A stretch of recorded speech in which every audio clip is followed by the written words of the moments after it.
Good morning children. Welcome to online classes. बच्चों, हम part 2 अंतिम इच्छा पढ़ रहे थे। मैंने आप लोगों को बताया था कि विक्रम को बंदी बनाकर चंपाद्वीप भेज दिया जाता है, पर विक्रम को चंपाद्वीप में बंदी की तरह नहीं रखा जाता है। बहुत दिनों से विक्रम चोल राज्य अपनी माँ से मिलने नहीं गया था, इसलिए वह एक जोहरी का वेश बनाकर अपनी माँ के पास पहुँच जाता है। पर वहाँ उसका चाचा मारफ उसे पहचान लेता है। अब पल्लव राज के राजा नरसिंह वर्मा को खबर कर देता है। इतने में भी उसका मन नहीं भरता तो वह कपालिकों से विक्रम को पकड़वा देता है, पर वह योगी आकर उसे बचा लेता है। वह योगी बार बार विक्रम की मदद कर रहा था, इसलिए विक्रम का चाचा मारफ यह सोचा क्यों ना इस योगी को ही कपालिकों के हवाले कर देता हूँ। यह सोचकर योगी को धोखे से कपालिकों के हवाले कर देता है।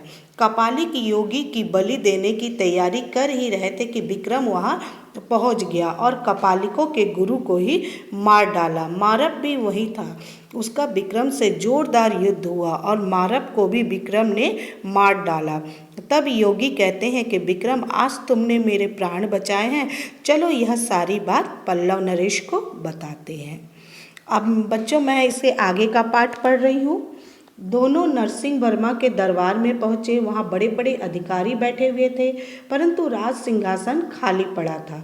सब लोग महाराज की आने की प्रतीक्षा कर रहे थे। सिंहासन के पास जाकर योगी राज ने अपनी दाढ़ी हटा दी। सब आश्चर्य से देखते रह गए। योगी के स्थान पर राजा नरसिंह वर्मा खड़े थे। आखिर महाराज ने योगी का वेश क्यों बनाया? आश्चर्य से विक्रम ने पूछा। अब कुछ कठिन शब्दों के अर्थ समझ लेते हैं। राज सिंहासन, राजा का सिंहासन। अधिकारी, मंत्री। आश्चर्य, हैरान। प्रतीक्षा, इंतजार। बच्चों, मैंने आप लोग को अभी बताया कि योगी विक्रम का धन्यवाद करता है कि तुमने मेरे प्राण बचा लिए हैं। और चलो अब यह सारी बात हम पल्लव नरेश को बता देते हैं। तो दोनों नरसिंह वर्मा के दरबार में पहुंचते हैं। वहाँ बहुत से मंत्री बैठे रहते हैं और राजा का सिंहासन लगा हुआ रहता है, पर राजा का सिंहासन खाली रहता है। उस पर कोई भी राजा बैठे हुए नहीं रहते हैं। बाकी पूरे जगह में सभी मंत्री अपने अपने स्थान पर बैठे रहते हैं।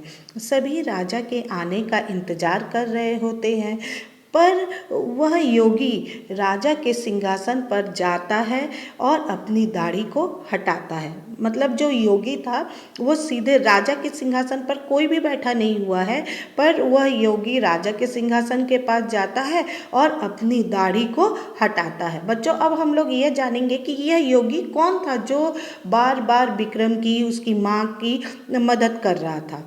सभी आश्चर्य हो जाते हैं क्योंकि वह योगी ही राजा नरसिंह वर्मा था।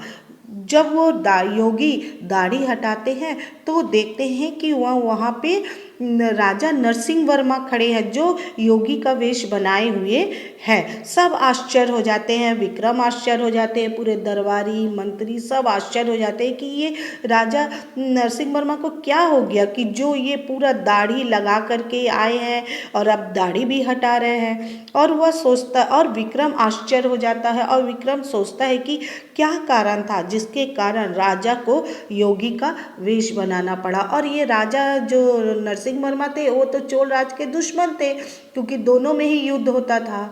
और शायद ये पल्लव राज के राजा नरसिंह वर्मा थे जिसके कारण ही चोल राज के राजा पार्थिव जब अपने प्राण त्यागते हैं तब वो परंतु आप करके वो अपने प्राण त्याग देते हैं और अपनी अंतिम इच्छा योगी यानी पल्लव राज के राजा नरसिंह वर्मा को बताकर ही वो अपने प्राण त्याग देते हैं। बच्चों, आज के लिए यहीं तक। आगे का पाठ हम अगली कक्षा में पढ़ेंगे। Thank you.